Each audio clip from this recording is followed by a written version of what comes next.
Hello, ഇന്ന് നമുക്ക് gift rap ചെയ്യാൻ യൂസ് ചെയ്യുന്ന ഷീറ്റ് വെച്ചിട്ട് എങ്ങനെയാണ് ഫ്ലവർ ഉണ്ടാക്കുന്നതെന്ന് നോക്കിയാലോ.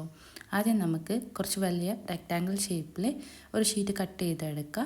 ഇനി അത് നടുവിൽ കൂടെ ഫോൾഡ് ചെയ്ത് കൊടുക്കുക. നല്ല രീതിയിൽ പ്രസ് ചെയ്തിട്ട് വേണം ഫോൾഡ് ചെയ്യാൻ.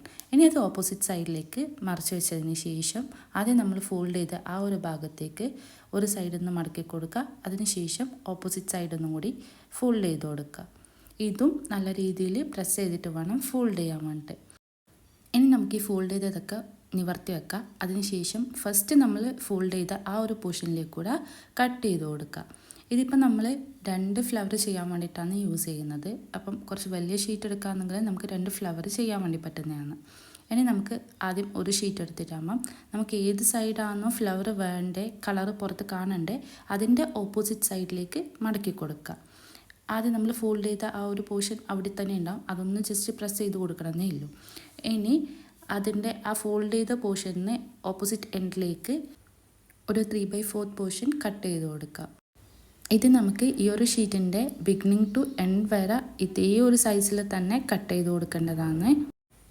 അപ്പം നമുക്കിതാ ലാസ്റ്റ് ഇതേപോലെ 2 ഷീറ്റും ചെയ്തെടുക്കുക.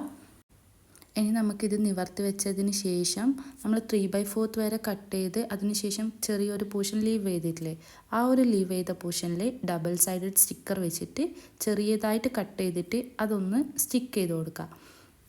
ഇതും ബിഗിനിങ് ടു എൻഡ് വരെ നമ്മൾ ഒട്ടിച്ചു കൊടുക്കേണ്ടതാണ്.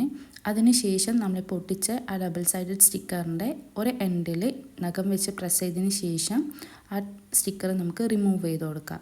നമുക്ക് ഈ ഡബിൾ സൈഡഡ് സ്റ്റിക്കർ യൂസ് ചെയ്തതിന് പകരം നമുക്ക് വേണ്ടിക്കൽ ഗമ്മും യൂസ് ചെയ്യാവുന്നതാണ്. അതിനുശേഷം ഇതിന് ഫോൾഡ് ചെയ്ത് കൊടുക്കണം. ഡബിൾ സൈഡഡ് സ്റ്റിക്കർ ഒട്ടിച്ച ആ ഒരു സൈഡ് മാത്രമേ നമ്മൾ പ്രസ് ചെയ്ത് കൊടുക്കാൻ വേണ്ടി പാടുള്ളൂ. ഓപ്പോസിറ്റ് സൈഡ് പ്രസ് ചെയ്യാൻ വേണ്ടി പാടില്ല. അങ്ങനെ പ്രസ് ചെയ്താൽ നമ്മുടെ ഫ്ലവറിൻ്റെ ഷേപ്പൊക്കെ മാറിപ്പോവും. ഈ ഒരു സ്റ്റെപ്പ് കംപ്ലീറ്റ് ആയാൽ അടുത്തത് ഇപ്പം നമ്മൾ ഒട്ടിച്ചതിൻ്റെ മുകളിലേക്കൂടെ തന്നെ വീണ്ടും ഒരു ലെയറും കൂടിയിട്ട് ഡബിൾ സൈഡഡ് സ്റ്റിക്കർ വെച്ച് ഒട്ടിച്ചു കൊടുക്കുക. ഇങ്ങനെ ചെയ്യുകയാണെങ്കിൽ നമ്മൾ ഫ്ലവർ ഉണ്ടാക്കിയെടുക്കുമ്പം അത് കറക്റ്റായിട്ട് സ്റ്റിക്ക് ചെയ്ത് നിൽക്കുന്നതായിരിക്കും. ഇനിയുള്ളതാണ് നമ്മുടെ ഫ്ലവറിൻ്റെ മെയിൻ സ്റ്റെപ്പ്. ആദ്യം നമുക്ക് നമ്മളെടുത്ത കമ്പീൻ്റെ ആ ഒരു എൻഡിലേക്ക് നമ്മൾ ഉണ്ടാക്കിയ ഷീറ്റിൻ്റെ ഒരു എൻഡ് വെച്ചിട്ട് ഒട്ടിച്ചു കൊടുക്കുക. ഇനി അതിന് ശേഷം നമുക്കിത് റൊട്ടേറ്റ് ചെയ്ത് വേണം ചെയ്യാൻ വേണ്ടിയിട്ട്. ഞാനിവിടെ സ്റ്റെമ്മായിട്ട് യൂസ് ചെയ്തത് ഇൻസുലേറ്റഡ് വയറിൻ്റെ അകത്തുള്ള കമ്പിയാണ്. അത് ഒരെണ്ണം മാത്രമേ യൂസ് ചെയ്തിട്ടുള്ളൂ. ഇനി അതിൻ്റെ തിക്നെസ് കൂട്ടണം എന്നുണ്ടെങ്കിൽ നമുക്ക് 2-3 വയർ യൂസ് ചെയ്തിട്ട് അത് പിരിച്ചു കൊടുക്കാവുന്നതാണ്. അപ്പോൾ കുറച്ചും കൂടിയിട്ട് നല്ല കട്ടിയുള്ള സ്റ്റെമ്മായിട്ട് കിട്ടും.